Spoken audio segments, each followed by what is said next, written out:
जब पूरी दुनिया इस्लामाबाद में चल रहे अमेरिका और ईरान के बीच ऐतिहासिक वार्ता पर नजरें टिकाए बैठी थी, ठीक उसी समय एक आवाज वैश्विक मंच पर गूंज उठी, बेंजामिन नेतन्याहू की। अब यह आवाज शांति की उम्मीदों के बीच एक सख्त संदेश लेकर आई है कि लड़ाई अभी खत्म नहीं हुई है। नेतन्याहू का बयान ऐसे समय पर सामने आया है जब दुनिया ये मान रही थी कि शायद अब तनाव कम हो जाएगा, शायद बातचीत किसी समझौते की दिशा में बढ़ेगी, लेकिन उनके शब्दों में साफ था कि इजराइल की रणनीति अभी भी टकराव की राह पर है।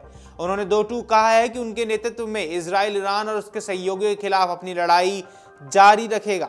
यह सिर्फ एक राजनीतिक बयान नहीं बल्कि एक संकेत है कि क्षेत्र में शांति की राह अभी भी लंबी और जटिल है। नेतन्याहू ने अपने बयान में सिर्फ ईरान को ही निशाने पर नहीं लिया है, बल्कि रजब तैयब एर्दोआन पर भी तीखा हमला बोला है। उन्होंने आरोप लगाया कि एर्दोआन ईरान और उसके सहयोगियों को समर्थन देते हैं। इतना ही नहीं, उन्होंने तुर्की पर अपने ही कुर्द नागरिकों के खिलाफ कार्रवाई को लेकर भी गंभीर आरोप लगाए हैं। ये बयान इसलिए भी अहम है क्योंकि इससे ये साफ होता है कि यह संघर्ष अब सिर्फ दो देशों तक सीमित नहीं रहा है, बल्कि इसमें कई क्षेत्रीय ताकतें और उनके अपने अपने हित भी शामिल हो चुके हैं। दरअसल ये पूरा घटनाक्रम एक बड़े भू राजनीतिक शतरंज की तरह है, जहां हर खिलाड़ी अपनी चाल चलता है, कोई खुलकर तो कोई पर्दे के पीछे से। नेतन्याहू ने अपने बयान में यह भी स्पष्ट किया है कि ईरान के खिलाफ इजराइल के अभियान अभी समाप्त नहीं हुआ है।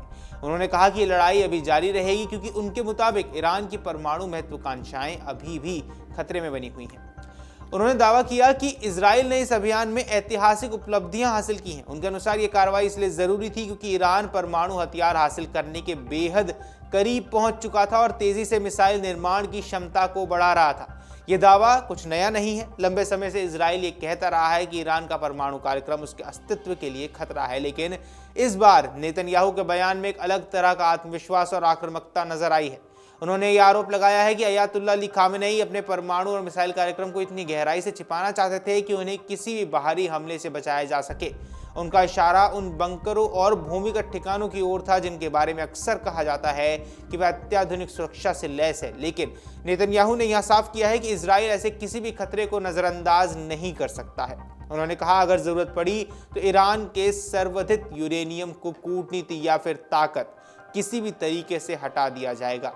अब यह बयान एक तरह से सीधी चेतावनी भी था। इस बीच एक और दिलचस्प मोड़ तब आया जब तुर्की में कुछ अभियोजकों ने नेतन्याहू और अन्य इजरायली अधिकारियों के खिलाफ कार्रवाई की मांग कर दी। उन पर मानवता के खिलाफ अपराध और नरसंहार जैसे गंभीर आरोप लगाए गए हैं, खासतौर पर 2025 में गाजा जाने वाले जहाजों को रोकने की घटना को लेकर।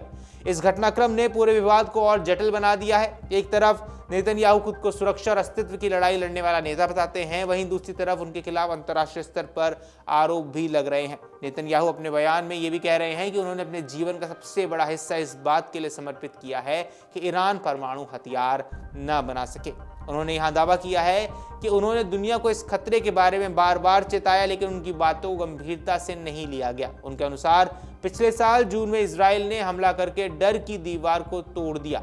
ये एक ऐसा कदम था जिसने न सिर्फ ईरान बल्कि पूरे क्षेत्र की राजनीति को बदल कर रख दिया। अब यहाँ नेतन्याहू ने दावा किया है कि आज ईरान कमजोर हो चुका है और आंतरिक संघर्षों से जूझ रहा है। उनके मुताबिक वहां की सरकार अब अपने लोगों की जरूरतों को पूरा करने का संघर्ष कर रही है। हालांकि ये दावे भी विवादित हैं और अलग अलग विश्लेषक इस पर अलग अलग राय देते हैं। नेतन्याहू के इस पूरे संघर्ष को सिर्फ ईरान तक सीमित नहीं रखा है। उन्होंने हिजबुल्लाह, हमास और यमन में हूती विद्रोहियों का जिक्र करते हुए कहा कि ये सभी इजराइल के खिलाफ एक व्यापक नेटवर्क का हिस्सा है। उन्होंने दावा किया कि इन सभी मोर्चों पर इजराइल ने महत्वपूर्ण उपलब्धियां हासिल की हैं। खासतौर पर लेबनान के संदर्भ में उन्होंने कहा कि इजराइल की ताकत के कारण वहां बातचीत की स्थिति बनी हुई है, लेकिन यहाँ यह भी स्पष्ट कर दिया है कि किसी भी समझौते के लिए हिजबुल्लाह का निरस्तीकरण होना बेहद जरूरी है। यह शर्त अपने आप में काफी बड़ी है क्योंकि हिजबुल्लाह लेबनान की राजनीति और सैन्य ढांचे में गहराई से जुड़ा हुआ है। नेतन्याहू ने यह भी बताया कि इजराइल ने अपनी उत्तरी सीमा पर 8 से 10 किलोमीटर का एक सुरक्षा क्षेत्र बनाया है ताकि अपने नागरिकों की सुरक्षा सुनिश्चित की जा सके। उन्होंने हिजबुल्लाह पर यह आरोप लगाया है कि वो गुप्त रूप से गलीली क्षेत्र पर हमला करने की योजना बना रहा है। इस पूरे घटनाक्रम के बीच एक और अहम जानकारी ये सामने आई है कि इजराइल और लेबनान के बीच अगले सप्ताह अमेरिका में बातचीत हो सकती है, लेकिन दिलचस्प बात यह है कि बातचीत की संभावना के बावजूद इजराइल अपनी सैन्य कार्रवाई रोकने के मूड में नजर नहीं आ रहा है।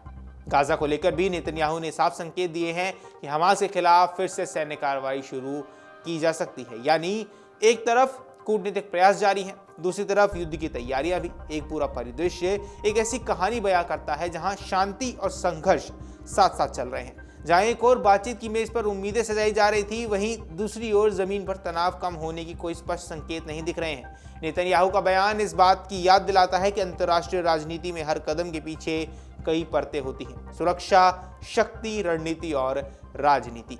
अब सवाल यह है कि इस्लामाबाद में चल रही बातचीत इन सभी जटिलताओं को पार कर पाएगी, क्योंकि जो खबरें सामने आई हैं उनके अनुसार ये शांति वार्ता खारिज हो चुकी है, यानी शांति वार्ता फेल हो चुकी है, या फिर ये शांति वार्ता और इस पूरी कहानी का ये एक अध्याय बनकर रह जाएगी जिसमें उम्मीदें तो थी लेकिन समाधान नहीं निकला।